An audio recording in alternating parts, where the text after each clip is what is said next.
நேர்கள் அனைவரையும் ஜெயா பிளஸ் தொலைக்காட்சியினுடைய ஏனென்ற கேள்வி விவாத நிகழ்ச்சிக்காக நான் உங்கள் அனைவரையும் வரவேற்கிறேன்.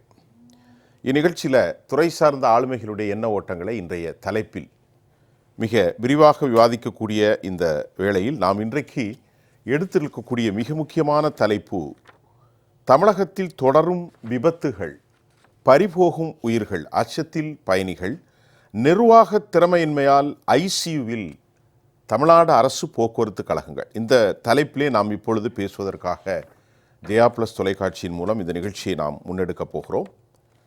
இந்த நிகழ்ச்சியில் தமிழ்நாட்டில் தொடர்ந்து தென் மாவட்டங்களில், அதே போன்று நேற்று திருச்சியிலிருந்து மாலை 5:30 மணிக்கு சென்னையை நோக்கி வந்து கொண்டிருந்த தமிழக அரசு போக்குவரத்துறை எஸ்சிடிசியினுடைய நெடுஞ்சாலையில் இரவு 7:30 மணிக்கு கட்டுப்பாடை இழந்து ராமநத்தம் அடுத்திருக்கும் எழுத்தூரை கடந்து கொண்டிருந்த போது 2 வாகனங்களில் வந்த 12 பேரில் அதில் சரியாக சொல்லப்போனால் அதில் 7, 8, 9 பேர் மரணித்திருக்கிறார்கள்.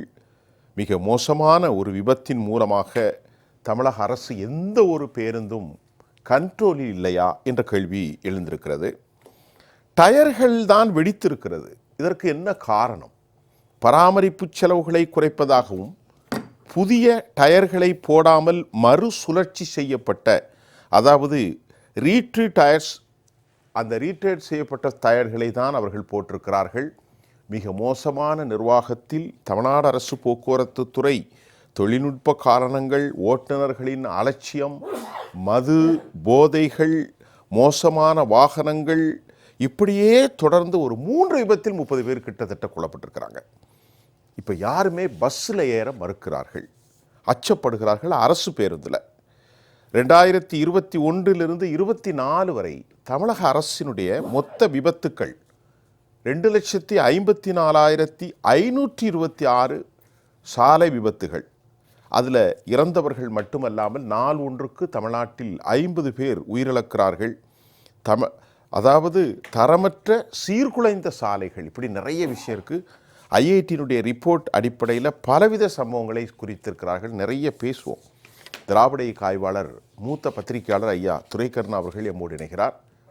அதே போன்று அறப்போர் இயக்கத்தினுடைய தோழர் ராதாகிருஷ்ணன், மூத்த பத்திரிகையாளர் திரு ராமன் அவர்கள், சிஐடியுடைய பொதுச் செயலாளர் நெல்லை மண்டலத்திலிருந்து ஐயா ஜோதி அவர்களை நான் வரவேற்கிறேன். ஐயா வாங்க. ஜோதி சார், நான் தலைப்பை சொல்லிட்டேன். நீங்கள் ஒரு சிஐடியினுடைய பொதுச் செயலாளர். ஐயா, அந்த விபத்திற்கான காரணங்கள் என்ன? நெல்லை மண்டலத்திலிருந்து உங்களுடைய காரணங்களை சொல்லுங்கள் திரு ஜோதி. அனைத்து நண்பர்களுக்கும் வணக்கம். அரசு போக்குவரத்து கழகம் கிட்டத்தட்ட 22 கழகங்களாக பிரித்து செயல்பட்டு வருது. சிறப்பான செயல்பாடு மூலமாக பல விருதுகளை எல்லாம் கடந்த காலத்தில் வாங்கிக்கிட்டு இருக்கு. ஆனால் தற்பொழுது சில ஆண்டுகளாகவே பராமரிப்பு என்பது மிகப்பெரிய மோசமாக போய்கிட்டு இருக்கு. சரி, அப்போ நம்முடைய நெறியாளர் ஐயா அவர்கள் சொன்ன அடிப்படையில் நேற்று நடந்த அந்த விபத்து என்பது ஒரு கோர விபத்து. அது முழுக்க டயர் வெடித்து தான் இந்த போர்வேலேருந்து அந்த சைடுக்கு போய் எதிரே 2 வாகனத்தில் ஓட்டி வந்த அந்த நண்பர்கள் கிட்டத்தட்ட 9 பேர் இறந்திருக்காங்க. மிகுந்த வருத்தத்தை அளிக்கிறது. இதில் பார்த்தீங்கன்னா, இந்த பொதுவாக பேருந்து பராமரிப்பில் ஒரு 3 ரகம் எடுக்கலாம். ஒன்று, பேருந்து பராமரிப்புக்கு தேவையான பர்ச்சேஸ் பொருட்கள் வாங்குவது. அது மாதிரி பேருந்தை பராமரிப்பதற்கான பணியாளர்கள், காலி பணியிடங்களை நிரப்புவது. இப்படி இந்த வகையில் இங்கே மிகப்பெரிய தவறு என்பது ஏற்பட்டு வருது. இந்த டயர் என்பது முன்னாடி வாங்கின டயர்கள் தரமான டயராக வாங்கியிருக்காங்க. இப்போ சமீபமாக இந்த ஆட்சியில் இந்த டயர் என்பது குறைந்த விலை டயர் மாட்டப்படுகிறது. அப்புறம் ஐயா அவர்கள் சொன்ன மாதிரி ஃப்ரண்டில் ஓடக்கூடிய டயர் என்பது ஆர்சி பொருத்தப்பட்ட டயர் ஓட்ட மாட்டாங்க. அதாவது ரீபட்டன் போட்டிருப்பாங்க. கண்டிப்பாக அந்த டயரை பொருத்துவதுக்கு இல்லை, ஒரிஜினல் டயர் மட்டும்தான் ஃப்ரண்டினுடைய வண்டியினுடைய பேருந்துடைய முன்பகுதியில் மாட்டுவாங்க. ஆக இந்த விபத்து நடந்த அந்த பேருந்தில் அந்த டயர் மாட்டப்பட்டிருக்கு. ஆர்சிடி டயர் மாட்டப்பட்டது, வல்கரைசி செய்த டயர் மாட்டப்பட்டது தான் எங்களுக்கு தகவல் வந்திருக்குது. அதனால் டயர் வெடித்து வலது பக்கமாக போய் வலதுபுறத்தில் வந்த அந்த வாகனங்களையும் மோதி பெரும் விபத்து ஏற்பட்டிருக்கு. இது முழுக்க இந்த டயர் பர்ச்சேஸ் பண்ணுறது, டயரை பராமரிக்கக்கூடிய பணியாளர்களுடைய காலி பணியிடங்கள், இப்படி பல்வேறு வகையில் நிர்வாக கோளாறு என்பது இருக்குது. பொதுவாக ஐயா சொன்ன மாதிரி தமிழ்நாடு அரசு போக்குவரத்து கழகம் ஐசியூவில் இருக்கா அப்படின்னு கூட சொல்லியிருக்காங்க. ஒரு பெரிய ஆஸ்பத்திரியை கட்டிட்டு அந்த ஆஸ்பத்திரியில் ஊசி மருந்து இல்லாமல், ஊசி போடுறதுக்கு டாக்டர் இல்லாமல் மிகப்பெரிய ஆஸ்பத்திரியை கட்டி பலபலான்னு வந்து அரசியல்வாதிகள் அமைச்சர்கள்லாம் திறந்து வச்சா அது மக்களுக்கு எப்படி பயன்படாதோ அதே மாதிரி தற்போது கூட பார்த்தீங்கன்னா வால்வோ பேருந்துலாம் விட்டுருக்காங்க. இந்த வால்வோ பேருந்துலாம் விட்டுருக்காங்கன்னா அதுக்கான பராமரிப்பு என்பது தான் மிகப்பெரிய ஒரு கேள்வியாக இருக்குது. ஒரு பேருந்துக்கு பராமரிப்பு என்பது 0.78, கிட்டத்தட்ட 8 பாயிண்ட் வச்சுக்கலாம். ஒரு வண்டிக்கு வந்து ஒரு முக்கால் பராமரிப்பு பணியாளர் என்பது தேவை. ஆனால் தற்பொழுது இன்னைக்கு அரசு விரைவு போக்குவரத்து கழகத்தில் ஓடக்கூடிய வாகனங்கள் பேருந்துகள் என்பது 1000க்கும் மேற்பட்ட பேருந்துகள். அந்த பேருந்துகளுக்கு இருக்கக்கூடிய மொத்த பராமரிப்பு பணியாளர்கள் தமிழ்நாடு முழுவதும் சுமார் 270 பணியாளர்கள் தான் இருக்கிறாங்க. ஆனால் எவ்வளோ பேர் இருக்கணும் அப்படின்னா 1000க்கு 280 பேர் இருக்கணும். 1000க்கும் மேற்பட்ட பேர்கள், கிட்டத்தட்ட ஒரு 900 பராமரிப்பு பணியாளர்கள் இருக்கணும். 1998ல் இந்த அரசு போக்குவரத்து விரைவில் வந்து பணி நியமனம் செய்யப்பட்டதுக்கு பின்னாடி கிட்டத்தட்ட 27 ஆண்டுகளாக புதிய பராமரிப்பு பணியாளர்கள் டெக்னீஷியன் என்பது பணி நியமனம் செய்யப்படவில்லை. இப்பொழுது தொடர்ச்சியாக ஓய்வு பெற்றுக் கொண்டே போறாங்க. பணிச்சுமையின் காரணமாக இந்த ஆட்சியில் பல பேர் விஆர்எஸ் கொடுத்துட்டு போயிட்டாங்க. இதனால் இப்போ இருக்கக்கூடியது கிட்டத்தட்ட 270 பேர் தான் இருக்கிறதாக எங்கள் புள்ளி விவரங்கள் சொல்லுது. 2026 இதுலேயே ஒரு 58 பேர் வெளியே போயிடுவாங்க. ஆக 1000 பேருந்துகளை பராமரிப்பதற்கு 200 பேரை வைத்துக் கொண்டு எப்படி பராமரிப்பு செய்ய முடியும்? இதுதான் மிகப்பெரிய சிக்கல். இந்த ஆட்சி வந்த பின்னாடி ஒரு 685 பேர் மொத்தமே டிரான்ஸ்போர்ட் அரசு போக்குவரத்து கழகம் 1,52,000 பேர் வேலை பார்த்த இந்த போக்குவரத்து கழகத்தில் இன்னைக்கு 1,12,000 குறைஞ்சிருக்குது. அதில் இந்த 5 ஆண்டுகள் எடுக்கப்பட்ட பணி நியமனம் கொடுக்கப்பட்ட எண்ணிக்கை 685 பேர் தான். அந்த 685 பேர் இப்போ டெக்னீஷியன் கொஞ்சம் பேர், ஒரு 360 பேருக்கு பட்ட டெக்னிக்கல் ஸ்டாஃபு பணி நியமனத்துக்கான எக்ஸாம் எழுதியாச்சு. 6 மாதத்துக்கு மேலே போச்சு, அவர்களுக்கு பணி நியமனம் ஆணையம் கொடுக்கல. இவ்வளவு ஒரு பெரிய பொதுத்துறையில் வெறும் 685 பேரை மட்டும் பணி நியமனம் கொடுக்குது. அதுவும் பராமரிப்பு பணியாளர் ஒருத்தர் கூட கிடையாது. அதில் டிஎன்சி டிரைவர் கம் கண்டக்டர் தான். இப்படி 2 லைசன்ஸ் உள்ளவங்களுக்கு மட்டும் நியமனம் செய்யப்பட்டிருக்காங்க. தற்போது 3000க்கும் மேற்பட்ட காலி பணியிடத்தை நிரப்புவதாக அரசு போக்குவரத்து கழகத்தில் எக்ஸாம் வச்சு அதுவும் இப்போ முழுமையாக அன்னைக்கு பணி நியமனம் வழங்கப்படவில்லை. இப்படி இந்த ஆட்சியில் 40,000க்கும் மேற்பட்ட காலி பணியிடம் அரசு போக்குவரத்து கழகத்தில் இருக்குது.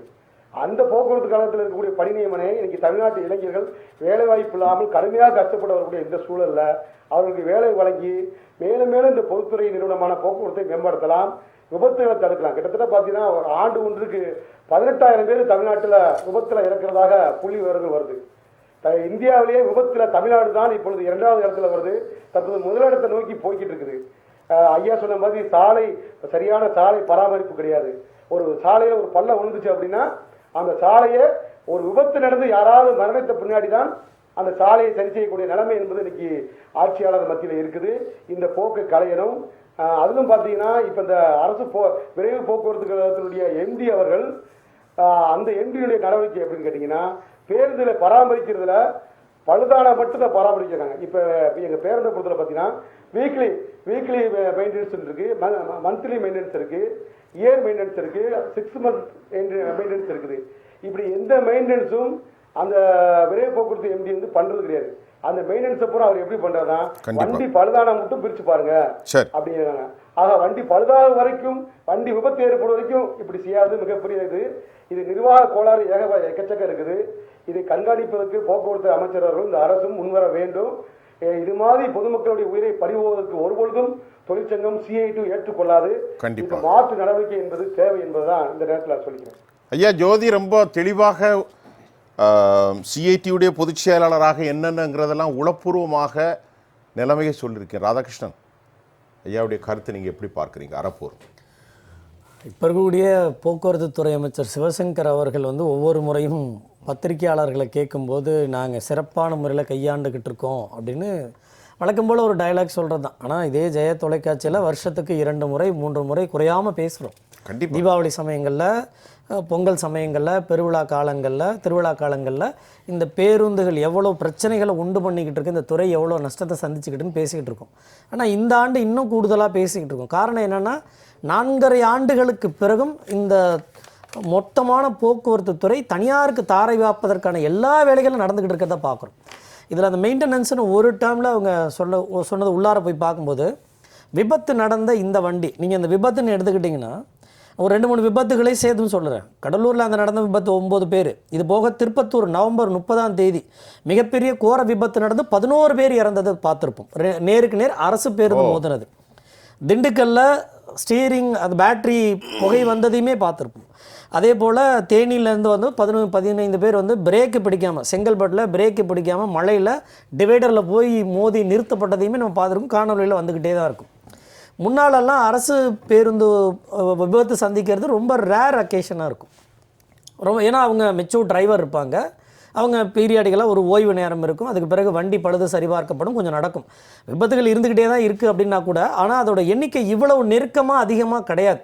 ஆனால் இந்த சமீபத்திய மாதங்களில் அதிகமாக எண்ணிக்கை வர்றதுக்கு காரணம் அவங்களுக்கான பணிச்சுமை அப்படின்றதில் நிறைய பார்க்க முடியுது. குறிப்பாக இந்த வாகனத்தை கொண்டு வந்து நிறுத்தினதும், இந்த விபத்து நடந்தது இல்லையா, குறிப்பிட்ட விபத்து நடந்த G009 வண்டி நம்பர், இதை ஓட்டுன கடந்த வாரங்களில், அதுக்கு முன்பான வாரங்களில், அதுக்கு முதல் வாரங்களில் இந்த வண்டிகளை ஓட்டுன ஓட்டுநர்கள்ட்ட இந்த நிகழ்வுக்கு முன்னதாக பேச முடிஞ்சுது. அப்போ அவங்க பேசும்போதெல்லாம் இங்கே இருக்கக்கூடிய ஒவ்வொரு வண்டி, அவங்க இயக்குன ஒவ்வொரு வண்டிகளுமே கடந்த ஒரு வாரமாக இயக்குன வண்டிகளோட நம்பரை சொல்லி, இந்த வண்டியில் பிரேக்கு பிரச்சனை, இந்த வண்டியில் டூம்லைட் பிரச்சனை இருக்குது, இந்த வண்டியில் உங்களுக்கு லைனிங்கில் பிரச்சனை இருக்குது, ஹாரனில் இஷ்யூஸ் இருக்குது, சரியான அந்த பராமரிப்பு இல்லை, நாங்களே குப்பைகளை கூட்டுறோம் அப்படின்னு ஒவ்வொருத்தருமே சொல்கிறாங்க. அப்போ இந்த வண்டி 2 நாட்களுக்கு 3 நாட்களுக்கு முன்பாகவே பிரேக்கு இல்லை, சரியாக பிடிக்கலன்னு சொல்லி நோட்டை எழுதி வச்சிருக்கிறாங்க. இருக்குது, நோட்டில் இருக்குது, ரிப்பீட்டடாக இருக்குது. ஆனால் அப்போ ஒரு வண்டியை கொண்டு போய் நிறுத்தின உடனே இந்த வண்டியில் பழுது இருந்தால் அந்த மெக்கானிக் ஷெட்டில் நோட்டில் எழுதிட்டு வந்துடுவாங்க. அந்த மெக்கானிக் அங்கே இருக்கக்கூடியவங்க என்ன பண்ணுவாங்க, பராமரிப்பு செய்யக்கூடியவங்க அந்த நோட்டில் பார்த்து வண்டி நம்பர் நிற்குதா எடுத்துகிட்டு அதை சரி பண்ணணும், சரி பண்ணிவிட்டு திரும்ப செக் பண்ணிவிட்டு கொண்டு போய் நிறுத்தணும், அதுக்கப்புறம் எடுத்துகிட்டு போவாங்க. ஆனால் இப்போ நிர்பந்தம் எப்படி இருக்குது அப்படின்னா, வண்டி ஓட்டுநர்களுக்கும் ஓய்வில்லை, வண்டிகளுக்கும் ஓய்வில்லை. குறிப்பாக இந்த வண்டி வந்து ரீபில்ட் பண்ணப்பட்ட டயர்னு சொல்கிறாங்க. முறையாக ரீபில்ட் பண்ண போடும்போது 5000 கிலோமீட்டர், 6000 கிலோமீட்டர், 8000 கிலோமீட்டர் வரைக்கும் ஓட்டலாம். மேக்ஸிமம் எவ்வளோ இருக்கும்? 5000 கிலோமீட்டர் ஓட்டலாம், அவ்வளோதான். அடுத்து ரீபில்ட் பண்ணும்போது 3000 கிலோமீட்டர் ஓட்ட முடியுன்றாங்க. அதுக்கடுத்து 3வது முறையை ரீபில்ட் பண்ணி ஓட்டக்கூடிய சூழலில் ஏன் தேவையில்லை? அப்போ கிழிஞ்சு போன டயர் இதெல்லாம் ரீபில்னா, கிழிஞ்சு போன டயராக, பழுதடைஞ்ச டயராக, அந்த அச்சுகள் தேஞ்சிருக்கு இல்லையா, அந்த வரும்புகள்லாம் தேஞ்சிருக்கும், அதை இவங்க ரீஃபர்பிஷ் பண்ணுவாங்க. அதுதான் அந்த ரீபில்ட் டயர்னு சொல்கிறது. கிரிப்பிங் கிடைக்காது. புதுசாக இருக்கிற டயரோட விலை, அந்த உருளின்னு சொல்லுவோம், அந்த உருளியோட விலை அதிகம். அப்போ இந்த டயரில் கூடிய மேற்பூச்சிகளை, அந்த பிளாஸ்டிக் லப்பர்களை அதை எடுத்துட்டு திரும்ப ரீபில்ட் பண்ணி ஃபிக்ஸ் பண்ணுவாங்க வண்டியில். இது ஒரு முறை பண்ணலாம், தவிர்க்க முடியாமல். ஆனால் நம்ம அரசு போக்குவரத்து கழகத்தை பொறுத்த வரைக்கும் பெரும்பாலான வண்டிகளில் இதுதான் இருக்குது, ரீபில்ட் பண்ணப்பட்ட டயர். நீங்கள் ஒரு டயரை மாற்றுறீங்கன்னா பரவாயில்ல, 4 டைமே ரீபில்ட் பண்ணி மாற்றுறீங்க, அந்த பட்டன் போட்டு போடுறீங்க அப்படின்னா, அப்போ எந்த அளவுக்கு உங்களுக்கு மைலேஜ் கிடைக்கும், மைலேஜும் குறைஞ்சிரும். எம்டிங்கெல்லாம் என்ன சொல்கிறாங்க, இன்றைக்கி எஸ்சிடிசியோட எம்டி மோகனாக இருக்கட்டும், அதே போல் விழுப்புரம் குணா அவங்களா இருக்கட்டும், இவங்கெல்லாம் என்ன சொல்லுவாங்க, எல்லா எம்டிங்களும் உடனடியாக இன்றைக்கி இவ்வளோ தூரம் மைலேஜ் ஓடியாகணும், வண்டி லைன்லேயே நிற்கக்கூடாது, ஓடிக்கிட்டே இருக்கணும். சரி, டிரைவருங்க கண்டக்டர் ஓடிக்கிட்டே இருக்கணும், நிற்கவே கூடாது. சரி, அதை பழுது பார்க்கணும்ல. நீங்கள் டிரைவர்களுக்கு, ஓட்டுநர்களுக்கும் நடத்துனர்களுக்கும் ஓய்வு கொடுக்கறது போல் வண்டிக்கு ஓய்வு கொடுத்தா தானே அது சரிப்படுத்தப்படும். ராகசன்ற ஒரு கேள்வி, நீங்கள் 2வது பேசுகிற இந்த ஒன்றுக்கு பதில் சொல்லிட்டு தொடரும், அடுத்ததெல்லாம் பேசுவோம். இந்த கான்ட்ராக்ட் லேபர்ஸ் இருக்கிறாங்க பாருங்கள், அவங்களை எக்ஸ்பீரியன்ஸ் இல்லாதவங்கள்லாம் போட்டு இதெல்லாம் எந்த மாதிரியான பாதுகாப்பின்மை? இப்போ இந்த சிக்கல் எங்கே வருதுன்னா, இந்த ஓட்டுநர்கள்லாம் என்ன பண்ணுறாங்க, நிறைய ஓட்டுநர்கள் வண்டியை கொண்டு போய் நிறுத்தினோடனே சத்தம் போடுறாங்க, என்னங்க பண்ணுறீங்க, இவ்வளோ பிரச்சனை இருக்குது, நாங்கள் எங்கள் உயிரை அடமானம் வைக்க முடியாது, மக்களோட உயிரை அடமானம் வைக்க முடியாது அப்படின்னு சண்டை போடும்போது, நீ லைனுக்கு போலியா, இன்றைக்கி ஆஃப் எடுத்துக்க, இன்றைக்கி லீவு. அப்போ என்ன பண்ணுறாங்க, அந்த இடத்த ஃபில்லப் பண்ண வண்டி ஓட்டி ஆகணும். வண்டி அங்கே ஐடியலாக இருந்தால் அங்கே மக்கள் குழுமி இருக்கக்கூடியவங்க சண்டை போடுவாங்க, அந்த டெப்போலேருந்து சத்தம் போடுவாங்க, கேட்பாங்க. அப்போ என்ன பண்ணுறாங்க, வேறு யாராவது கான்ட்ராக்ட் லேபரை தூக்கி போட்டு ஓட்டுறது. இப்போ நீங்கள் ப்ராப்பரான ஓட்டுநர் நடத்துனர்களுக்கு எங்கே ப்ராக்டிஸ் இருக்கும் அப்படின்னா, ஒரு 28 இடங்களில் பயிற்சி முகாம் இருக்குது. அப்போ அந்த இடத்துல நீங்கள் சிமுலேட்டர்னு சொல்லுவோம், ஒரு ரியல் டைம் எக்ஸ்பீரியன்ஸ் அங்கே இருக்கும். ஒரு விபத்து நடந்திருக்குன்னா அவருக்கு 1 வாரம் சிமுலேட்டரில் போடுவாங்க, 2 வாரம் சிமுலேட்டரில் போடுவாங்க, சின்ன சின்ன விபத்துனா கூட. இது முறையாக நடக்கக்கூடிய நிர்வாகத்தில் இருந்ததுன்னா இந்த இறப்புகள் எண்ணிக்கை குறையும். இன்றைக்கி டிரைவருங்க கண்டக்டர் மனசாட்சி இல்லாதவங்க இல்லைங்க, உண்மையாகவே நிறைய மனசாட்சி உள்ளவங்க வேலை செய்கிறாங்க. அதனால தான் இன்றைக்கி கொஞ்சமாவது உயிரோடு ஓடிக்கிட்டு இருக்கு இந்த துறை. அவங்க இல்லைன்னா இன்னைக்கு எம்டிங்களாலாம் ஓடலை, அமைச்சராலாம் அந்த போக்குவரத்து துறை ஓடலை, செக்ரட்டரியாரெல்லாம் துறை ஓடலை, ஓட்டுநர்கள் ஓட்டுறாங்க வண்டியை, டயருக்கு பதிலாக அவங்க ஓடுறாங்க. அவங்களால மட்டும்தான் போக்குவரத்து துறை இயங்கி. அவங்களுக்கு மனசாட்சி ரொம்ப சங்கடம். கண்டிப்பா அவங்க நிறைய சண்டை போடுறாங்க, நிறைய வாய்ஸ் நோட். அவங்க ஓட்டுநர்கள் இரவு நேரங்களில் பாருங்க சார், இன்னைக்கு சென்னையில இருந்து மதுரை போயிட்டு அங்கிருந்து பெங்களூர் போயிட்டு திரும்ப அங்கிருந்து சென்னை ஷிஃப்ட் பார்க்கக்கூடியவங்க இருக்கிறாங்க. இதே இங்கேருந்து கன்னியாகுமரிக்கு வண்டி போயிட்டு கன்னியாகுமரியிலேருந்து பெங்களூர் அனுப்பிட்டு திரும்ப மதுரைக்கு போயிட்டு திரும்ப சென்னைக்கு வந்தவங்க இருக்கிறாங்க. இப்படி தொடர்ந்து ஷிஃப்ட்டில் இருக்கும்போது வண்டி நீங்கள் எங்கே சரிப்படுத்துவீங்க? ஓட்டுநருக்கும் ஓய்வு இல்லை, வண்டி பழுது சரி பார்க்கறதும் நேரம் வேணும்ல. இதில் இன்னொரு பக்கம் என்னன்னா, எதுவுமே சார் நீங்கள் சொன்ன அந்த எஸ்சிடிசிலாம் ரொம்ப ஒரு ஆபத்தான போக்கில் போயிட்டு தமிழ்நாட்டுடைய போக்குவரத்துக்கு துறை. எஸ்சிடிசி மட்டும் இல்லை, எஸ்சிடிசியில் 1000 பேருந்துகள், விழுப்புரம் கார்பரேஷனில் 2000 பேருந்துகள் இருக்குது, தொலைதூர பேருந்துகள். மொத்தமாக 8878 பேருந்துகள் தொலைதூர பேருந்துகள் இருக்குது. தொலைதூரம் பயணிக்கக்கூடியவங்க 13 இதில் ஓட்டுநர்களும் நடத்துனர்களும் பராமரிப்பாளர்களும் இருக்கணும். இவங்க என்ன பண்ணுறாங்க, ஆளுங்களை இன்னும் ஃபில்லப் பண்ணவே இல்லை. இன்னொரு பக்கம் இங்கே ஒரு சிக்கல் என்ன இருக்குது அப்படின்னா, இந்த பராமரிப்புக்கான பொருட்கள் இருக்குல்ல, டயர் போன்ற நட்டுகள் போன்ற ஏசி, நீங்கள் இந்த ஏசி வண்டிகள்லாம் க்ளீன் பண்ணி அதுக்கு அந்த இது ஃபில்டர் மாற்றணும். ஃபில்டர் 1000 ரூபா 2000 ரூபா சொல்கிறாங்க, 1000 சில்லற சொல்கிறாங்க. இது ஒவ்வொரு ட்ரிப்புக்குமே நீங்கள் மாற்றணும். ஆனால் அது 10 ட்ரிப்புக்கு பிறகு மாற்றிக்கங்க, அதுக்கு பிறகு மாற்றிக்கலாம். அப்போ இதெல்லாம் எங்கே தான் போகுது? மெயின்டெனன்ஸ் செலவு கணக்கு கணக்கில் வந்துடுது. நான் அதுதாங்க மெயின்டெனன்ஸ் செலவு கணக்கு எழுதுறீங்களா? அப்போ தரமான பொருளாக போட்டிருந்தா அதுக்குள்ளே மைலேஜ் போயிருக்கணுமா இல்லையா? ஐயா ராமன் ராதாகிருஷ்ணன்ட்ட நிறைய பேச தரவு இருக்குது. நீங்கள் இந்த வண்டிகளுடைய நிலையை பற்றி சொல்லுங்கள் ஐயா. இன்னைக்கு உலகெங்கிலும் வாழக்கூடிய கிறிஸ்தவ மக்களுக்கு வாழ்த்துக்கள். காரணம் அவங்களுடைய வாழ்த்துக்கள் நான் ஒரு 2 வரி அது பாட்டு மட்டும் எனக்கு பாட வந்து அதில் நான் என்னைக்கு தடை இல்லையா, தடையே அந்த கிறிஸ்தவ மக்களுக்கான ஒரு பாடம் வந்து, உயிர் மறுத்தெழுந்து எங்கள் உத்தமரே இயேசு ஐயா, உயிர் மறுத்தெழுந்து எங்க உத்தமரே இயேசு ஐயா, நீ இன்றி உலகத்திலே நீதி தெய்வம் வேறு உண்டோ, நீ இன்றி உலகத்திலே வேறு தெய்வம் ஏது உண்டோ, ஏழைக்கும் பங்காளராம் பாவிக்கும் இரட்சகராம் இயேசு என்னும் திருமகனாம் இதயத்திலே வாழ்ந்தவராம் என்று உங்களுக்கு கிறிஸ்துமஸ் வாழ்த்து சொல்கிறோம். இயேசு பெருமகனாரை பற்றி ஒரு நினைவு. அநீதி இழைக்கப்பட்ட சமூகத்துக்கும் அக்கிரமக்காரர்களுக்கும் பக்கத்தில் மேரியின் மகனாக சத்தியத்தை போதித்த ஒரு மகத்தான மனிதர். இதுதான் என்னுடைய செய்தி. நீங்கள் சொல்லுங்கள். அதுதான் உலகம் முழுதும் அன்பால் வசம் பண்ணிட்டு இருக்காரு. சரி, இப்போ நம்ம இந்த அன்பாலையும் பொது சொத்தை திங்கக்கூடாதுன்னு சொல்லியிருக்கு இல்லையா? பஸ்ஸு ஓடாத பஸ்ஸுக்கு கள்ளக்கணக்கு எழுதப்படுதுங்கிறாரு. யார்? நம்ம திருநெல்வேலியிலேருந்து ஜோதி ஐயா சொன்னாங்களா இல்லையா, ராதாகிருஷ்ணன் சொல்கிறார். இந்த 5 ஆண்டுகால விடிய அரசில் இந்த டிரான்ஸ்போர்ட்டில் நிலைமை என்னென்னா, எந்த பஸ்ஸும் பராமரிப்பு கிடையாது சார். கியர் ஆள் கிடையாது, பிரேக் ஷூ கிடையாது. அதில் பிரேக் ஷூ கிடையாது. இன்னொன்றுன்னா, அந்த டயரில் ரீபட்டன் இருக்குல்ல, ரீபட்டனுக்கு வந்து அவங்க அதாவது அந்த இப்போ நினைக்கிற குண்டும் குழியுமான ரோடெல்லாம் இந்த டயர் தாங்குமான அது கூட செக்அப் பண்ணுறது கிடையாது. அது போல் வாஷிங் ரூம் இருக்குது பார்த்தீங்களா, அந்த பஸ்ஸு போயிட்டே இருக்கும், அந்த தூசிலாம் எடுக்கிறதுக்காக வாஷிங் ரேம்னு வச்சுருப்பாங்க.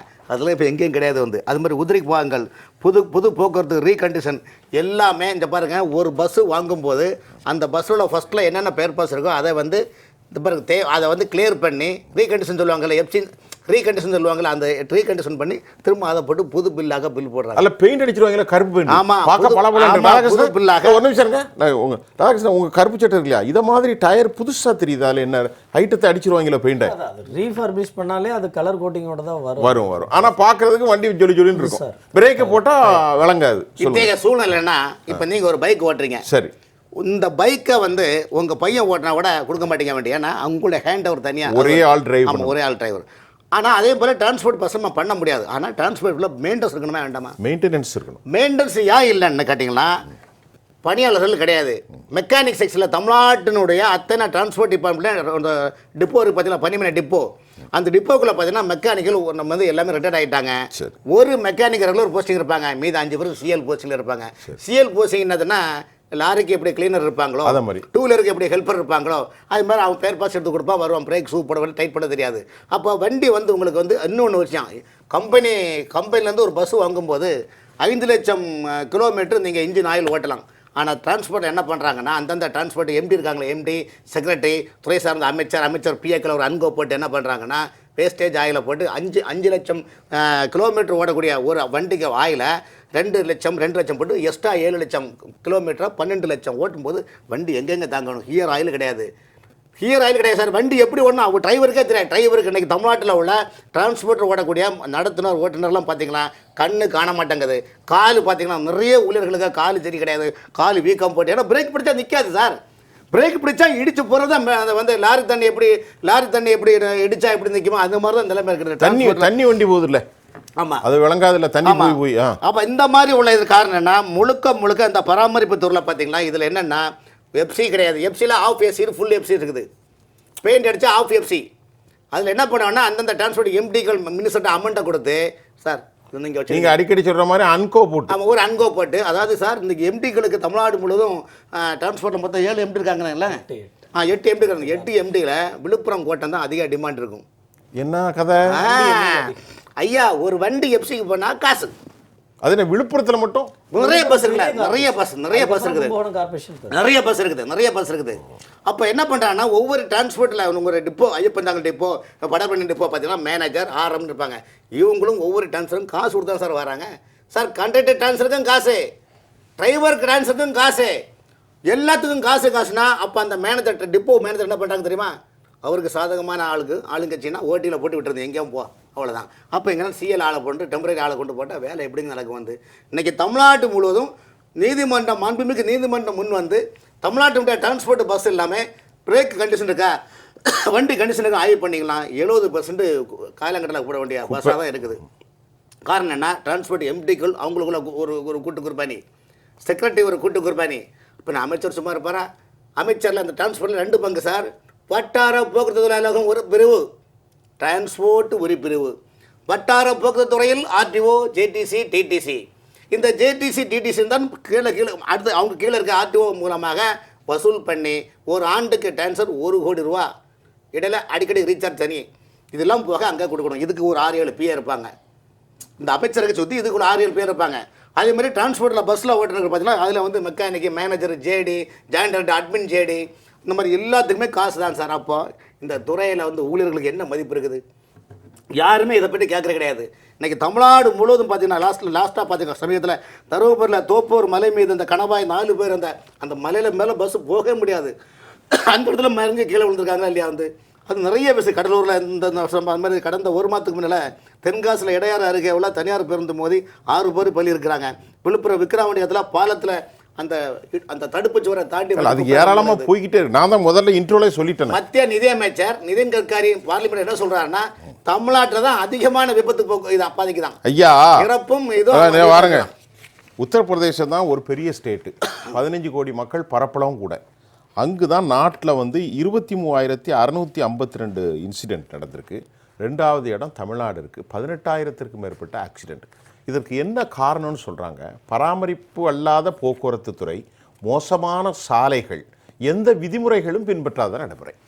அதாவது ரூல்ஸை பின்பற்ற கிடையாது சார். தமிழ்நாட்டோட டிரான்ஸ்போர்ட்டு சார் மினிமம் 3 மாதம் இருக்கா அவங்களுக்கு பயிற்சி கொடுக்கணும், அவங்களுக்கு கோச்சிங் கொடுக்கணும். ஒன்றுமே இல்லை. பிரான்ச் மேனேஜர் எங்கள் டிரைவர் இப்படி இருக்குது, என்னென்ன வண்டி இப்படி இருக்குது நல்லா பாருங்கண்ணே சார். வண்டி டிரைவருக்கு பஸ் டிரைவரு சார் ஒன்றுமே வண்டியில் இல்லை, ட்ரிம் லைட் இல்லை, எல்லாம் அந்த டிரைவர் தான் சார் சொந்த பைசா போட்டு வாங்கி போடுறாங்க சார். சொந்த பைசையை போட்டு அது பாவம் என்ன செய்யறது, உயிர்கள் இருக்கே. என்ன பண்ணுறாங்க இப்போ இதில் ஒரு கவலை. சில இடங்களில் பிள்ளைகள் குடும்பத்தோடு போகிறாங்க, பாவப்பட்ட மக்கள், பச்சிலம் குழந்தைகளோடு தாய் ஏறுறா. இந்த பிள்ளைகளுடைய பாதுகாப்பு என்ன? இதில் கற்பனை செஞ்சு பாருங்க. இவ்வளோ ஒரு அரசு மற்ற நீ உணவை போடு இல்லது என்னது டிஜிட்டலாக இதை பண்ணு, அதெல்லாம் நாட் நெசசரி. இந்த குழந்தை பாதுகாப்பில் சார் இது உயிர் விஷயம். இன்னைக்கு பாருங்க திட்டக்கூடிய அது எந்தோ திருச்சி பக்கத்தில் அந்த இல்லை, இதுக்கு இப்போ சரி பண்ண வழியும் இருக்கு. வழி தான் இருக்கு. என்ன வழின்னா திமுக எம்எல்ஏக்கள் எல்லாரும் அரசு பேருந்தில் ஒரு நாள் பயணம் பண்ணி வாங்கன்னு சொல்லி மாசத்துக்கு ஒரு நாள் அவங்க கட்டாயம் பயணம் பண்ணணும். ஒருபோதும் போக மாட்டாங்க. ஒன்றும் இல்லை சார், தொகுதி எம்எல்ஏக்கள் தமிழ்நாட்டில் இருக்கிற அனைத்து கட்சியில் எம்எல்ஏக்கள் தொகுதியில் உள்ள அந்த ரேஷன் கடையில் போய் ஒரு நாளைக்கு ரேஷன் அரிசியை மோந்து பார்த்துருப்பாங்களா சொல்லுங்கள். அந்த ரேஷன் அரிசியை வாங்கி நீங்கள் சமையல் பண்ணி பாருங்கள். நீங்கள் மனுஷங்க, அந்த குடும்பம் பாருங்கள். இதெல்லாம் மக்கள் வாங்கி சாப்பிட்றாங்கன்னா அப்போ நீங்கள் மட்டும் சொகுசு வாழ்க்கையாக வாழணும், 10,000 கோடி சேர்க்கணும். உங்களுக்கு டிரான்ஸ்போர்ட் ஏறி பாருங்க, அண்ணன் சொன்ன மாதிரி ஏறி பாருங்க. ஏறி பார்த்தா தெரியும். உங்க ஊர் தானங்க கன்னியாகுமரி, பல பேர் படியில ஜம்ப் பண்ணி ஏறான், தூங்கி விடப்பா, கல்லும் முள்ளும் காலுக்கு மெத்தை, குண்டும் குழியும் கண்ணுக்கு வெளிச்சம், ஏகபலந்தா பாலபலந்தா தள்ளி டயர காணாது எத்தனை இடத்துல. அதோட நிறுத்தினா அப்புறம் சாமி பேரை சொல்லியிருக்காங்க, அது புனிதமான இடம் இது, அதோட நிறுத்திக்கிடுங்க. திராவிட இயக்கத்தினுடைய ஆய்வாளர், மூத்த பத்திரிகையாளர் ஐயா, திரு துரைக்கண்ணா, கடந்த 60 ஆண்டுகளின் மேல் அதிமுகவின் ஆட்சி 71 இதுகாரம் நீங்கள் அவதானித்து வருகிறீர்கள். இந்திய வரலாற்றிலும் தமிழக வரலாற்றிலும் கூட இது போன்ற ஒரு மோசமான போக்குவரத்து நிலை இல்லை. உங்களுடைய அனுபவத்தோடு சொல்லுங்கள். இல்லை, உங்களுடைய கருத்து 100% ஏற்றுக்கொள்ளக்கூடியது தான். இந்த ஆட்சி திராவிட முன்னேற்றக் கழக ஆட்சி அமைந்ததற்கு பிறகு நாளுக்கு நாள் ஒவ்வொரு துறையுமே தேய்ந்து அதனுடைய சுயத்தை இழந்து ஒவ்வொன்றா ஐசியூக்கு போயிட்டுருக்கு.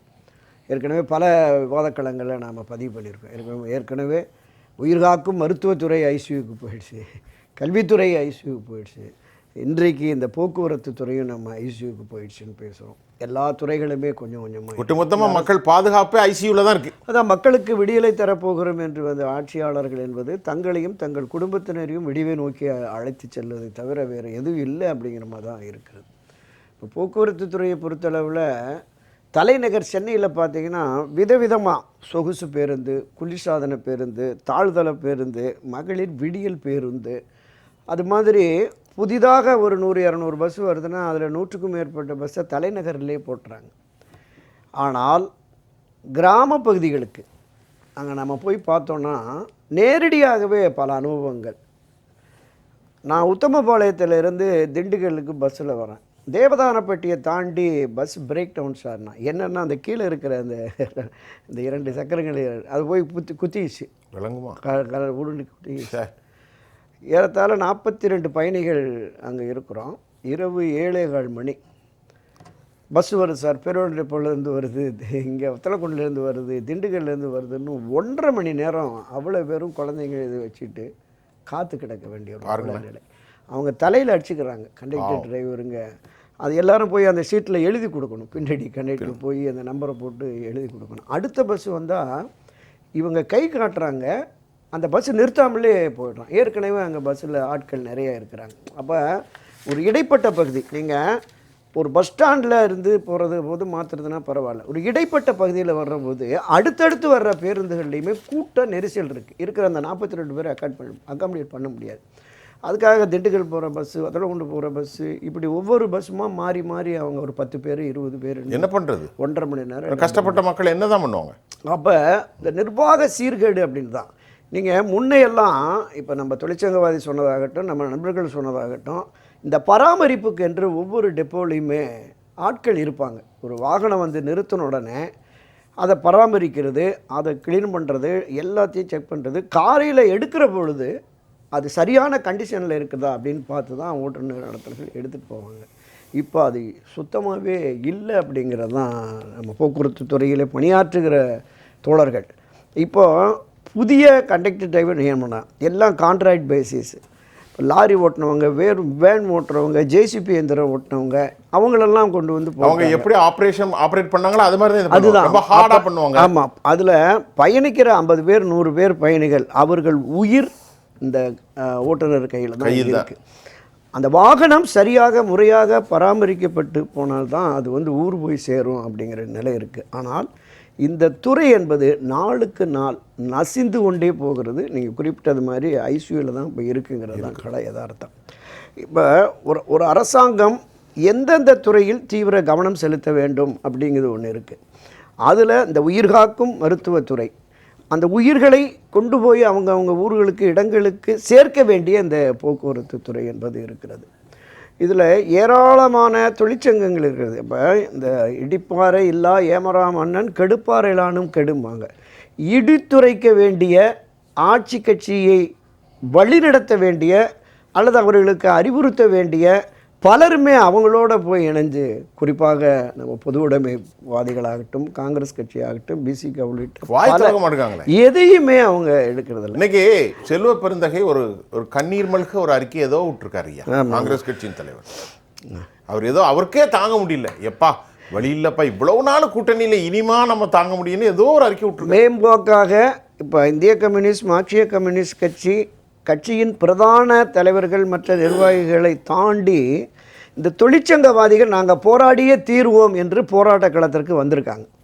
சிஐடியு, ஆமாம், ஐஎன்டியூசி, பல சங்கங்கள். ஆமாம், கட்சி நிலைப்பாடு எப்படி வேண்டுமானாலும் இருக்கட்டும், ஆனால் நாம் தொழிற்சங்கவாதிகளாகவே பயணிப்போம் என்கிற அடிப்படையில் வந்திருக்காங்க. வரவேற்கத்தக்க ஒன்று தான். இன்னொன்று, பிரதான எதிர்க்கட்சியான திரு எடப்பாடி பழனிசாமி தலைமையிலான அனைத்து இந்திய அண்ணா திமுகவும் போதிய அளவிற்கு இந்த ஆட்சியின் அவலங்களை தோலுரிக்க தவறிவிட்டார்கள் அப்படின்னு தான் பார்க்குறோம். மரியாதைக்குரிய திருமதி வி.கே. சசிகலா அவர்கள் ஒவ்வொரு செய்தியாளர் சந்திப்புலையும் திராவிட முன்னேற்றக் கழக ஆட்சி துறை வாரியாக அவங்க நம்ம பார்த்தோம். கடந்த 2 நாட்களாக நம்முடைய மரியாதைக்குரிய பொன்மனச்செம்மல் புரட்சித் தலைவர் அவருடைய அந்த நினைவிடத்தில் சென்று நினைவு நாள் அனுசரித்த போதும் சரி, அதற்கு முன்னதாக கிறிஸ்மஸ் விழாவில் பங்கேற்ற போதும் சரி, ஒவ்வொரு துறை வாரியாக எடுத்து அவர்கள் இந்த ஆட்சியினுடைய அவலத்தை கண்டித்து சில அறிவுரைகளையும் வழங்கினாங்க, அரசுக்கு சொல்கிறாங்க. அப்போ இந்த அணுகுமுறை என்பது பிரதான எதிர்க்கட்சிக்கு இல்லை. ஓரளவுக்கு பாட்டாளி மக்கள் கட்சி அன்புமணியினுடைய அந்த செயல்கள் பார்த்தீங்கன்னா இன்னும் கொஞ்சம் தீவிரத்தன்மை இருக்குது. இந்த அரசுக்கு எதிராக பல்வேறு விதமான அந்த அறிக்கைகள் எல்லா துறையும் வெளியிடுறார் கொடுத்துட்டு இருக்காங்க. ஆனால் அரசாங்கம் அதுக்கு செவிசாய்த்ததே மாதிரி இல்லை, தெரியல. எல்லா பிரிவினரும் நம்ம பல பதிவுகள் இதை விவாத களங்களில் பேசியிருக்கிறோம். ஓராண்டு பொறுத்திருந்து பார்த்துட்டு கடந்த 3.5 ஆண்டுகளாக எல்லா தரப்பினருமே போராட்ட களத்துக்கு வந்துட்டாங்க. அப்போ இவர்களை இடைக்காலமாக இந்த தேர்தலை ஒட்டி இந்த தேர்தலுக்கு வாக்குகளை பெறுவதற்கான சில முன்முயற்சிகள் எடுக்கிறார்களே தவிர ஒரு நீண்டகால திட்டமாக பிரச்சனையை உண்மையிலேயே தீர்க்க வேண்டும் என்கிற அடிப்படையில் எதுவுமே இல்லை. இந்த நம்ம ஒரு குதிரை ஓடியவன் லாயத்தை பூட்டுவது அப்படிங்கிற மாதிரி தேவையில்லை. ஆமாம், அந்த தும்பை விட்டு விட்டு வாழை பிடிப்பது அங்கே அப்படிங்கிற அந்த பழமொழியெல்லாம் அந்த ஆட்சியாளர்களுக்கு தான் பொருந்தும் அப்படின்னு தான் நம்ம பார்க்குறோம். ரெண்டாவது பேசுவோம் நிச்சயமாக. ராதாகிருஷ்ணன், இப்போ ஒரு விஷயம் நமக்கு உறுதியாயிடுச்சு சார். போடாத டயர்களுக்கும் வேலை செய்யாத வேலைகளுக்கும் திருட்டு கணக்கு எழுதப்படுகிறது. ஓப்பனாக சொல்லப்போனால் மக்கள் புரிகிற முறையில் கள்ள கணக்கு எழுதப்படுகிறது, களவாடப்படுகிறது, அரசு பொருட்கள் சூறையாடப்படுகிறது, ஒப்பந்தக்காரர்களுடைய கையூட்டு வாங்கப்படுகிறது. இதனால் இந்த நாட்டில் வாழ்கிற தமிழ்நாட்டில் வாழ்கிற லட்சோப லட்சம் ஏழைகள், பெண்கள், குழந்தைகளின் பாதுகாப்பு அறவே இல்லாமல் போய்விட்டு இப்போ நம்ம அதை ஒவ்வொரு டிபார்ட்மெண்ட் வைஸாக சொல்ல வேணாம். அந்த துறையில் டயர்லாம் விட்டுருங்க. இதற்கு தீர்வு என்ன? பொதுவாக ஒரு வெளிப்படைத்தன்மை இல்லாத ஒரு துறை போக்குவரத்து துறை அப்படின்னு சொல்லலாம். காரணம் என்னென்னா, எஸ்சிடிசியோடைய சிடபிள்யூஎஸ்ன்னு சொல்லுவோம், சென்ட்ரல் ஒர்க்கிங் ஸ்டேஷன் திருச்சி, அங்கே எந்த தகவலுமே வெளியில் வரவே வராது. இந்த பொதுவாகவே எந்த டெண்டர் போட்டாலும் டெண்டருக்குள்ள ஆவணங்கள் முழுமையாக வெளிப்படையாக வெளில இருக்குமானா இருக்காது. நம்ம ஏற்கனவே மோட்டல் டெண்டரில் பார்த்துருப்போம், அதில் நமக்கு எவ்வளோ இழப்பாக இருந்ததுன்னு பார்த்துருப்போம். உதாரணத்துக்கு தனியார் பேருந்துகளை விழுப்புரம் கார்பரேஷன் தான் முதல் முறையாக உள்ளார கொண்டு வந்தாங்க. தனியார் பேருந்துகளை இந்த விழா காலங்களில் இயக்குறோன்னு சொல்லி ஏறக்குறைய 3 கோடி ரூபா அளவுக்கு தனியார் நிறுவனத்துக்கு கொடுக்கப்பட்டுருச்சு. பயணம்ன்ற ஒரு மதுரை சார்ந்த நிறுவனத்துக்கு பேசிட்டோம் கொடுத்துருக்கோம். 52 ரூபாய் 57 ரூபாய் கிலோமீட்டர் கொடுத்தாங்க. ஆமாம், அதில் நம்ம இழந்தது 1 கோடி ரூபா. இந்த 1 கோடி ரூபாயை இங்கே இருக்கக்கூடிய வாகனங்களுக்கு பொருட்களை உருப்படியாக தரமாக வாங்கியிருந்தா, ஓட்டுநர் நடத்துறவர்களுக்கு உருப்படியான கூலியை கொடுத்துருந்தா இது நடந்திருக்க வாய்ப்பில்லை, அந்த இழப்பும் இருந்திருக்காது. ஆனால் இது ஒரு பக்கம். இன்றைக்கி என்ன ஆயிடுச்சுன்னா, மற்ற கார்பரேஷனும் சென்னை இப்போ எம்டிசி எடுத்துக்கலாம். எம்டிசியில் 800 பில்டு ஆப்ரேட்டட் மெயின்டைன்டு பை எல்லாமே தனியார் வெஹிக்கிள் வரப்போகுது. இந்த எம்டிசிக்குள்ளே உள்ளார 800 பேர் வச்சுன்னா ஏறக்குறைய 800 டிரைவர்கள், 800 நடத்துனர்கள், 800 பேர் மெயின்டெனன்ஸ்க்குன்னு எடுத்துக்கூடா கூட 2400 பேர் வேலை இழப்பு நடக்க போகுது இங்கே. அப்போது தனியார் வரக்கூடியவங்க சேவை நோக்கத்தில் வருவாங்களா? நமக்கு முதல் கேள்வி, 1 கிலோமீட்டருக்கு 16 ரூபா 17 ரூபா சொல்கிறாங்க, நமக்கு ஆகிற செலவு 15 ரூபா 12 ரூபானா இவங்களுக்கு ஏன் கூடுதலாக கொடுக்குறாங்க? 30 ரூபா ஆகக்கூடிய இடத்துல 50 ரூபா கொடுக்குறாங்க, 50 ரூபா ஆக வேண்டிய இடத்துல 70 ரூபா கொடுக்குறாங்க. அப்போது நமக்கு வரக்கூடிய வருமானம் குறைவாக இருக்கும்போது தனியாருக்கு அதை விட கூடுதலாக கொடுக்க வேண்டிய தேவை என்ன? ஏன்? அப்போ நிர்வாகம் உங்களுக்கு சரியாக பண்ண வரவில்லை, ஒன்று. ரெண்டாவது, இவங்க ப்ராப்பராக மெயின்டெனன்ஸ் பண்ணி இந்த கொள்முதல் செய்யக்கூடிய கடன்கள்லாம் வாங்குறாங்கல்ல, இங்கே கொள்முதலுக்கு நீங்கள் ஒவ்வொரு முறை கடன் வாங்குறீங்க, தனியார் பேங்க்கோட கொள்முதல் வாங்குறீங்க, உலக வங்கியோட கொள்முதலுக்கு கடன் வாங்குறீங்கல்ல, அப்போ இந்த வண்டியை மெயின்டைன் பண்ணியிருந்தா நீங்கள் கடன் வாங்க வேண்டிய தேவையே இருந்திருக்கு. 46,000-48,000 கோடி கடன் இருக்கேன். இது இருக்குது. வருஷத்துக்கு ஒரு மாதத்துக்கு 500 கோடி ரூபா நம்ம இழப்பை சந்திச்சுக்கிட்டு இருக்கோம். ஒரு உதாரணத்துக்கு சொல்கிறேன், வாகன கொள்முதல் ஒரு நாளை 685 கோடி, நடைமுறை மூலதனம் 13,401 கோடி கடன், குறுகிய கால கடன் 6,000 கோடி, மொத்தம் 20,000 கோடி இப்போதைக்கு கடனில் இருக்குது. இது மட்டும் இல்லை, வருவாய் மூலதனம் பார்க்குறோம். நம்ம போக்குவரத்து துறை ஏன் நஷ்டத்தில் போகுது? இவங்க அமைச்சர் பொறுத்த வரைக்கும் என்ன சொல்கிறாருன்னா, இது சேவைனா நஷ்டத்தில் இயங்கணும்னு கிடையாது. இதே தனியார் லாபம் பார்க்க முடியுதுல்ல, அப்போ உங்களால் பார்க்க முடியல, சர்வர் நிர்வகிக்க முடியலன்னு தானே அர்த்தம். உதாரணத்துக்கு 2-3 உதாரணம் சொல்கிறேன். கண்ணகி நகரில் 8000 பேர் வெளியில் வர்றாங்க படிக்கிறதுக்கு, வேலை வாய்ப்புக்காக. ஆனால் ஒரு நாளைக்கு 10 பேருந்து தான் இயக்கப்படுது. 10 பேருந்தில் ஒரு பேருந்துக்கு 80 பேர்னா கூட 800 பேர் வெளில வருவாங்க. மீதி 7000 பேருக்கு உங்கள்கிட்ட பேருந்து இருக்கா இல்லையா? அப்போ இல்லைன்னா அந்த மக்களுக்கு யார் வழி கொடுப்பா? கிருஷ்ணகிரியில் நேற்று அரசு பள்ளி மாணவர்களை கல்லூரி மாணவர்களை சந்தித்து கேட்கும்போது, நலம்பள்ளியிலேருந்து செட்டிக்குள்ளே வர்றதுக்கான பேருந்துகள் இல்லை. காலையில் ஒரு பேருந்து, வேலைக்கு வர்றவங்க அதில் தான் வரணும், படிப்புக்கு வர்றவங்க அதில் தான் வரணும், ஸ்கூலுக்கு வர்றவங்க அதில் தான் வரணும். அப்போ ஒரு பேருந்தை வச்சுட்டு எப்படி இயங்க முடியும்? அப்போ ஏதோ ஒரு இடத்துல பிரச்சனைனா பரவாயில்ல, பல்வேறுபட்ட இடங்களில் பிரச்சனை காரணம் நிர்வாக குளறுபடி.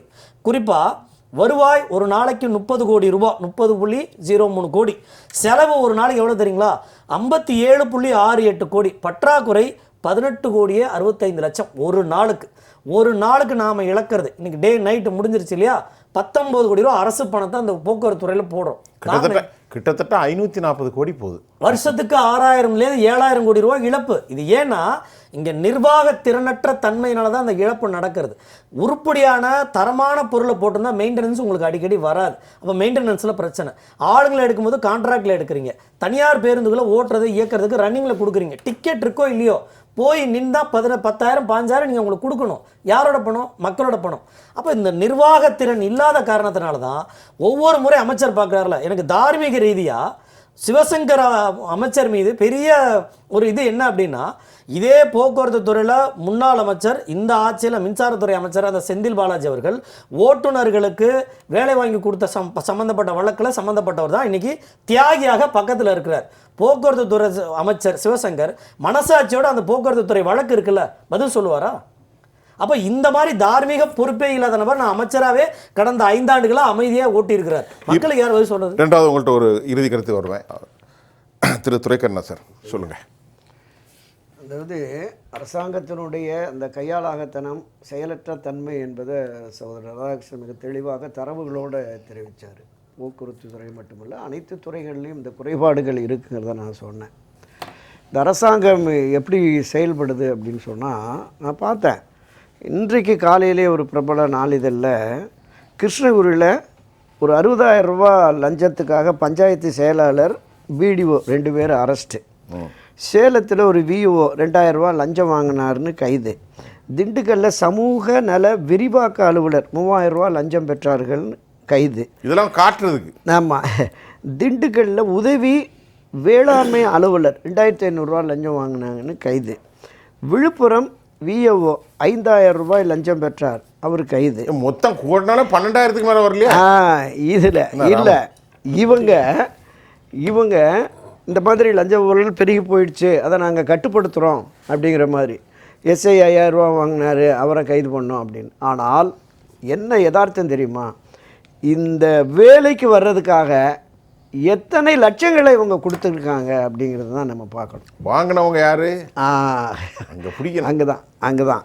அப்போ இந்த தன்மை இருக்கிற வரைக்கும் ஒரு அரசாங்கம், அதிகாரிகளாகட்டும் அரசியல்வாதிகளாகட்டும் நிச்சயமாக திருந்தவே முடியாது. தேர்தலுக்கு பணம் தேவை. இந்த தேர்தலில் பணம் கொடுத்து நம்ம வெற்றி தோல்வியை தீர்மானிக்கணும் அப்படிங்கிற நிலை வந்ததுனால எந்த வகையிலாவது, ஒரு பழமொழி உண்டு, எந்த விதத்திலாவது எந்த வழியிலாவது பணத்தை சேர்த்துக்கொள், பிறகு அந்த வந்த வழியை மறந்துவிட்டு உனக்கென ஒரு சொந்த வழியை தேர்ந்தெடுத்து நீ அந்த வழியிலே பயணித்தால் உலகமே உன் பின்னால் வர தயங்காது அப்படிங்கிற மாதிரி ஒரு பழமொழி. அது மாதிரி இவர்கள் அரசியல்வாதிகள் இந்த நிலைப்பாட்டை எடுத்ததனுடைய விளைவு தான் துறைகளை நிர்வகிப்பதில் சிறப்பாக இருக்கணும் அப்படிங்கிறத மாறி தங்களுக்கான ஆதாயம் என்ன அப்படிங்கிற அந்த போக்கு போனதனுடைய விளைவு தான் இது. நீங்கள் தொடக்கத்தில் குறிப்பிட்டது மாதிரி புரட்சித் தலைவர் எம்ஜிஆர் அவர்கள் 1972 அண்ணா திராவிட முன்னேற்றக் கழகத்தை தொடங்கி 77, 80, 84 இந்த 3 கிட்டத்தட்ட 10 ஆண்டுகளுக்கு மேலே இந்த மண்ணிலே ஒரு மிகப்பெரிய நல்லாட்சியை நடத்தியவர். அப்போல்லாம் அந்த மாதிரி மோசமான போக்கு. ஆமாம், அவர் காலத்தில் 8 ஆண்டுகள் உபரி பட்ஜெட்டை தாக்கல் பண்ணார். உபரி பட்ஜெட் 8 ஆண்டுகள் தாக்கல் பண்ணியிருக்கிறாரு. தன்னிறைவு திட்டம் ஒரு திட்டம் கொண்டு வந்து இந்த கிராம பகுதிகளுக்கான இந்த சாலை வசதி, போக்குவரத்து வசதி, மின் வசதி, இந்த பிஹெச்சி ஆரம்ப சுகாதார நிலையம், துணை சுகாதார நிலையங்கள், பல்வேறு விதமான திட்டங்கள் மக்களுக்கான திட்டங்களாக அவர் முதல் கூட்டத்திலேயே, அதிகாரிகள் மட்டத்தில் முதல் கூட்டத்திலேயே சொல்லுகிறார், நீங்கள் எத்தனை லட்சங்களில் எத்தனை கோடிகளில் திட்டங்களை தீட்டுங்கள், ஆனால் இந்த திட்டங்களின் பயன் சாதாரண ஏழை எளிய மக்களை எந்த அளவுக்கு சென்றடைகிறதோ அதுதான் இந்த ஆட்சியின் சிறப்பு அப்படின்னு சொன்னார். எந்த விதத்திலும் ஏழை மக்கள் பாதிக்கக்கூடாது அப்படின்னு. ஒரு முறை அவர் தோட்டத்திலிருந்து நம்ம கோட்டைக்கு போகிற வழியில் அண்ணா மேம்பாலத்துக்கு அருகில் போகிற போது ஆண்களும் பெண்களும் மாணவ மாணவிகள் அடித்து பிடிச்சி பஸ்ஸில் ஏறுற போது பார்த்து உடனே கோட்டைக்கு போய் மகளிருக்கு சிறப்பு பேருந்து காலை மாலை இயக்கணும் அப்படின்னு அவர் தான் கொண்டு வந்தார். ஆக மக்களுடைய நிலையை உணர்ந்து ஒரு மன்னன் செயல்பட வேண்டும் அப்படிங்கிறதான் நம்முடைய பார்வையாக. கண்டிப்பாக நீங்கள் மிகப்பெரிய பொருளாதார மேதை, நோபல் பரிசு பெற்ற அமர்த்தியா சென் 84-85 ஒரு செய்தியாளர் சந்திப்பில் சொல்லியிருக்கிறார். இந்த மிகவும் பிற்படுத்தப்பட்ட மக்களுக்கான அந்த 31% இடஒதுக்கீட்டை 50% கொண்டு வந்ததும், இந்த சத்துணவு திட்டம் கொண்டு வந்தது ஒரு மிகப்பெரிய வளர்ச்சியை, மாநிலத்தினுடைய பொருளாதார வளர்ச்சியை கொண்டு வந்திருக்கு. இந்த தனியார் சுயநிதி கல்லூரியில் கொண்டு வந்து இந்த மாதிரியான அணுகுமுறை. ஆக ஒரு மக்களுக்கான அரசாக அண்ணா திராவிட முன்னேற்ற கழக அரசு புரட்சித் தலைவர் எம்ஜிஆர் காலத்திலும், அதை தொடர்ந்து மரியாதைக்குரிய அம்மா செல்வி ஜெயலலிதா காலத்திலும் மக்களுக்கான திட்டங்களை கொண்டு வந்தாங்க.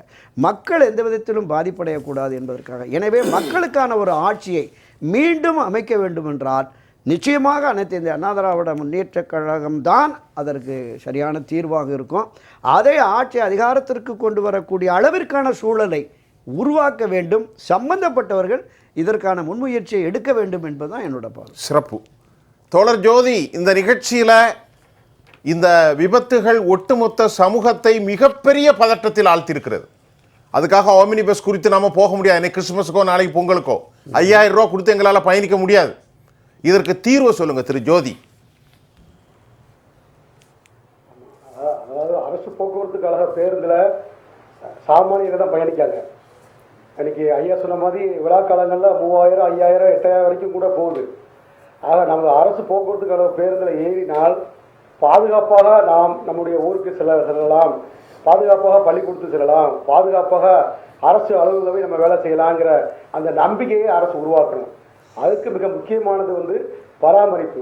இன்னொன்று என்னென்னா முக்கியமான நான் சொல்ல வேண்டியது, ஓட்டுநர்களை ஒரு நாள் டியூட்டி என்பது 8 மணி நேரம் டியூட்டி. அது மில்லாக இருந்தாலும் சரி, அலுவலகம் இருந்தாலும் சரி, இப்படி நடக்குது. ஆனால் அரசு போக்குவரத்து கழகத்தில் தொடர்ச்சியாக 18 மணி நேரம், 16 மணி நேரம், 20 மணி நேரம் தொடர்ச்சியாக ஓட்டுநரை பணிபார்க்கக்கூடிய ஒரு கட்டாயப்படுத்தக்கூடிய நிலைமை இருக்குது. இதுக்கு காரணம் ஆட்கள் பற்றாக்குறை. இந்த அரசு உரிய காலத்தில் காலி பணியிடங்களை நிரப்பியிருந்தால் இந்த பற்றாக்குறை ஏற்பட்டிருக்காது.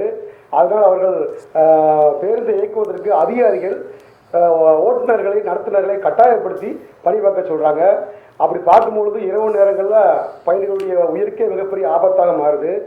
ஒரு பேருந்து இயக்க வேண்டும் என்று நினைத்து ஓட்டுநர் நடத்துனர்களை அதிகமாக நேரம் வேலை வாங்க வேண்டும் என்று நினைத்து பொதுமக்களுடைய உயிர்களுக்கு இன்னைக்கு உழைக்கக்கூடிய நிலைமை இருக்குது. பொதுமக்கள் ஒவ்வொருத்தரும் ஒவ்வொருடைய பிரச்சனையில போகிறாங்க. ஒருத்தர் மருத்துவ பிரச்சனைக்கு போவார், ஒருத்தர் கல்யாணத்துக்கு போவார், ஒருத்தர் பள்ளிக்கூடத்துக்கு போவார், ஒருத்தர் காலேஜுக்கு போவார். இன்னும் பல்வேறு வகையில் பொதுமக்கள் பல்வேறு திசையில் பயணிச்சுட்டு இருக்காங்க. அரசு பேருந்தில் போனால் நாம் சிறப்பாக நம்முடைய பணிகளை செய்யலான்னு போகிறாங்க. அந்த நம்பிக்கையே இன்னைக்கு மிகப்பெரிய கேள்வியாக மாற்றிருக்குது. ஆக காலி பணிகளை நடப்போம். நான் ஒன்று சொல்லிக்கிறேன், முக்கியமான விஷயம். இன்னைக்கு பார்த்தீங்கன்னா 69% இடஒதுக்கீடு அப்படி என்று மாறுதட்டி சொல்லக்கூடிய திராவிட முன்னேற்ற கழக அரசு பிற்படுத்தப்பட்ட மக்களுக்கு 50%, பட்டியல் சமூகத்திற்கு 19% இருக்கு. இன்னைக்கு கான்ட்ராக்ட் மூலமாக பல ஆயிரம் பேர் இன்னைக்கு போக்குவரத்து கழகத்தில் வேலைக்கு ஆள் எடுத்திருக்கீங்க. இதில் எங்கே இடஒதுக்கீடு நடைமுறைப்படுத்தப்பட்டிருக்கு? அந்த ஓட்டுநர்கள் முறையான பயிற்சி கிடையாது. இப்படி இடஒதுக்கீடை குடி தோண்டி பதிக்கக்கூடிய அரசாக இன்னைக்கு திமுக அரசு மாறி வருது.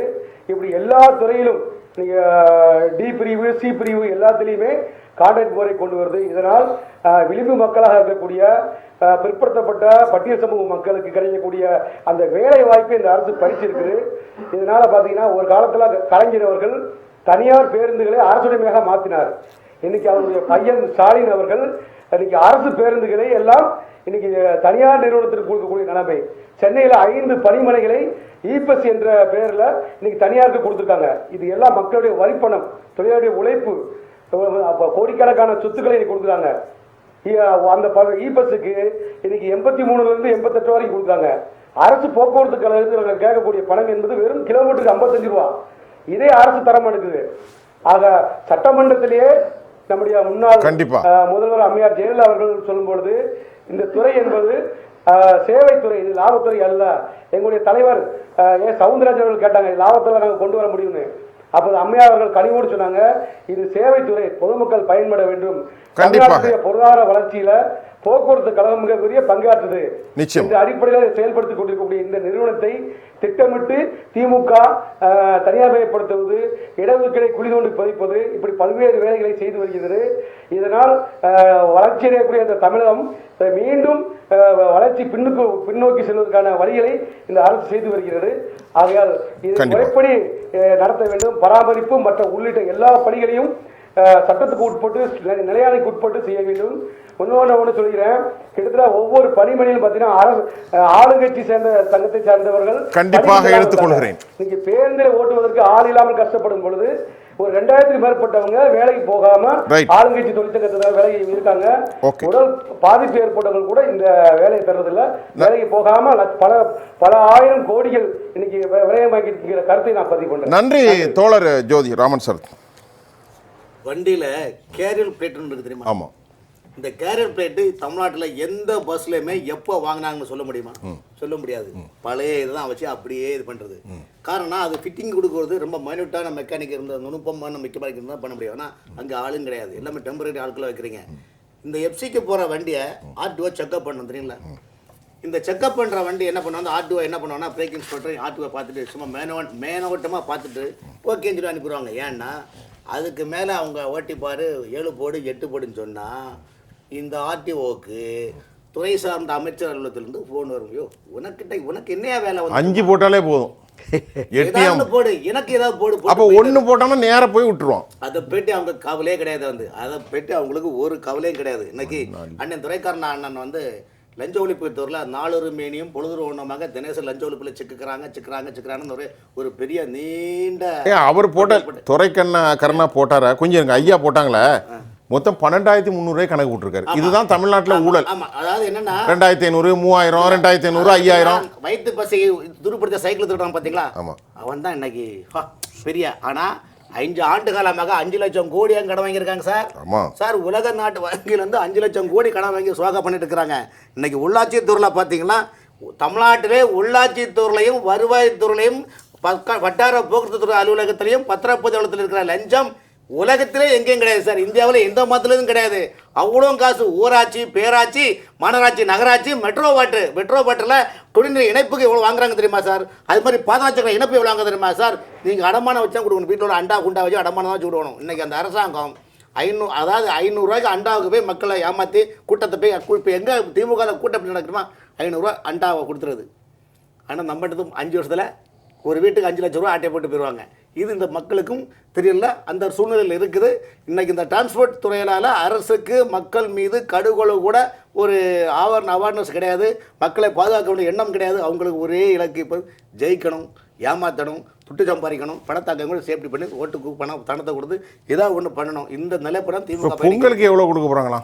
பொங்கலுக்கு அவங்க என்ன சொல்கிறாங்கன்னா 5000 ரூபா நாங்கள் கொடுப்போம். ஏன்னா ரகசியமாக வச்சுருக்காங்க, ரொம்ப பரம ரகசியமாக வச்சுருக்காங்க, வெளியே வரல. ஆமாம், பரம ரகசியமாங்க. இப்படின்னு கத்திரிக்கும் போது கடத்திற்கு வராமல் இருக்குமா? அது வந்துடும். கத்திரிக்கும் போது கடத்திற்கு வராமல் 10 நாள் தானே இருக்குது. ஆமாம், அதனால் சஸ்பெக்டாக அப்படியே சைலண்டாக வச்சுருக்காங்க. மக்கள் தேனாரும் பாலாரும் ஓடி எங்கே அடுத்த பொழுது விடிந்ததும் இந்த பாண்டியநாடு என் கையில் போல் 2026 திமுக அடுத்த வெற்றி இலக்கை நோக்கி பயணிக்கக்கூடிய சூழ்நிலை இருக்கிறாங்க சார். அந்த அளவுக்கு மக்கள் வந்து மக்களை எப்படிலாம் ஏமாத்தலாம் நினைக்கிறாங்க. ராதாகிருஷ்ணன், நிறைவு செய்தி ரொம்ப கவலையோடு வந்து பேருந்து போக்குவரத்து துறையை பொறுத்த வரைக்கும் அரசு நினச்சா செய்ய முடியும். அதுக்கான ஆட்கள் இருக்காங்களா? நிர்வாக பிரச்சனை, நிறைய பிரச்சனைகள் இருக்குது, சரி செய்யக்கூடியதான். ஆனால் சரி செய்ய ஆளுபவர்கள் ஒத்துழைக்கலைன்றதான் உண்மை. இன்னொரு பக்கம் பார்த்தீங்க அப்படின்னா இன்றைக்கி அவங்க செலவீன கணக்குகள், இயக்க செலவுகள் 54% ஓட்டுநர்கள் கொடுக்கக்கூடிய சேலரின்னு சொல்லி குறிப்பிடுறாங்க. அப்போது ஓட்டுநர்கள் இருக்காங்கன்னா ஏன் அங்கே வண்டி இயக்கப்படலை? அப்போ ஓடின்னு சொல்லி அதர் டியூட்டியில் வேறு யாராவது போகிறாங்களா? அப்போ இங்கே ஆளுங்கட்சியாக இருக்கக்கூடிய அந்த தொழிற்சங்கம் என்ன பண்ணுறாங்கன்னு ஒரு கேள்வி நமக்கு எழுப்பப்படுதா இல்லையா? அப்போ லாபத்தில் நடக்கணுமா நஷ்டத்தில் நடக்கணுமான்றது வேறு. மக்களுக்கு பாதுகாப்பை உறுதி செய்ய வேண்டிய மோசமான சூழலில் அரசு போக்குவரத்து கழகம் இருக்கிறது. இப்போவாவது அரசு கவனம் கொடுத்து வேலை செய்தான்றது நம்ம கேள்வி எழும். நேர்களே, ரொம்ப கவலைக்குரிய விவகாரம். எங்களுடைய மக்களுடைய பாதுகாப்பு, எங்களுடைய குழந்தைகளுடைய பாதுகாப்பு, எங்கள் பொதுமக்களின் பாதுகாப்பு, இது சாதாரண விஷயம் அல்ல. இந்த நிகழ்ச்சியை பார்த்திருக்கிற தமிழக துறையினுடைய அரசு அதிகாரிகள், ஜெயா பிளஸ் தொலைக்காட்சியை நீங்கள் நன்கு பார்த்து கொண்டிருக்கிறீர்கள் என்பதை நான் இங்கிருந்தே அவதானிக்கிறேன். உண்மையிலே சொல்ல வேண்டியவங்கள்ட்ட சொல்லுங்கள். நீங்கள் அடுத்த முறை வெற்றி பெறுவது தோல்வி பெறுவது எங்களுக்கு முக்கியமல்ல. எமது மக்களின் அருமையான பாதுகாப்பு. நாங்கள் அச்சத்தில் வாழ்கிறோம். கடந்த 3 விபத்துகளில் 30 பேர் மரணிச்சிருக்கிறாங்க. இன்றைக்கி ஒரு 2 குடும்பத்தை சார்ந்த 9 பேர் மரணிச்சாங்க. அவல நிலை, அழுகை. இது எங்கே கொண்டு போய் சொல்கிறது இந்த அநியாயத்தை? நிறைய பேசுவோம். எங்களோடு பேசிய அறப்போர் இயக்கத்தினுடைய தோழர் ராதாகிருஷ்ணன், திராவிட இயக்க ஆய்வாளர் மரியாதைக்குரிய ஐயா துரைக்கண்ணா, என்னுடைய தோழர் சிஐடி பொதுச்செயலாளர் நெல்லை மண்டலத்தின் ஜோதி மற்றும் பத்திரிகையாளர் திரு ராமன். உங்கள் அனைவருக்கும் நன்றி. மீண்டும் மற்றொரு நிகழ்ச்சியில் நான் உங்களை சந்திக்கின்றேன். அதுவரை உங்கள் அனைவர்களிடமிருந்தும் நான் உங்கள் சுஃபியான். மீண்டும் சந்திப்போம். நன்றி.